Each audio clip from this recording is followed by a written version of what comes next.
ଦିନେ ଜଙ୍ଗଲ ପାଖରେ ଥିବା ଗାଁରେ ଗୁଡ଼ିଆ ନାମକ ଜଣେ ଝିଅ ରହୁଥିଲା। ସେ ବହୁତ ଦୟାଳୁ ଆଉ ସାହାଯ୍ୟକାରୀ ଥିଲା। ପ୍ରତିଦିନ ସେ ଜଙ୍ଗଲକୁ ଯାଇ ପଶୁପକ୍ଷୀମାନଙ୍କୁ ଖାଇବା ଦେଉଥିଲା। ଦିନେ ସକାଳେ ସେ ଦେଖିଲା ଜଙ୍ଗଲରେ ଏକ ଛୋଟ ପକ୍ଷୀ ମାଟିରେ ପଡ଼ିଛି ଆଉ ତାର ଡେଣା କ୍ଷତ ହୋଇଯାଇଛି। ଗୁଡ଼ିଆ ତାକୁ ଧୀରେ ଉଠାଇ କହିଲା, ଛୋଟ ପକ୍ଷୀ, ତୁ ଡର ନାହିଁ, ମୁଁ ତୋତେ ସାହାଯ୍ୟ କରିବି।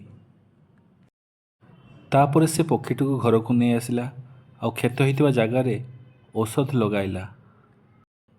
ଗୋଟେ ସପ୍ତାହ ପରେ ପକ୍ଷୀଟି ସୁସ୍ଥ ହୋଇଗଲା। ଆଉ ଉଡ଼ିବା ପୂର୍ବରୁ ପକ୍ଷୀଟି ହଠାତ୍ ମିଠା ସ୍ୱରରେ କହିଲା, ଗୁଡ଼ିଆ, ମୁଁ ସାଧାରଣ ପକ୍ଷୀ ନୁହଁ, ମୁଁ ଗୋଟେ ଯାଦୁଇ ପକ୍ଷୀ। ତୁମ ଦୟା ପାଇଁ ତୁମକୁ ଗୋଟେ ଉପହାର ଦେଉଛି। ଆଉ ଠିକ୍ ସେତେବେଳେ ଗୋଟେ ସୁବର୍ଣ୍ଣ ବାଡ଼ି ପ୍ରକଟ ହୋଇଗଲା। ପକ୍ଷୀଟି କହିଲା, ଏହା ହେଉଛି ଏକ ଯାଦୁଇ ବାଡ଼ି। ତୁମେ ଯେତେବେଳେ କାହାକୁ ସାହାଯ୍ୟ କରିବ, ଏହା ଆଲୋକିତ ହେବ ଆଉ ତୁମେ 10 ଗୁଣା ଖୁସି ପାଇବ।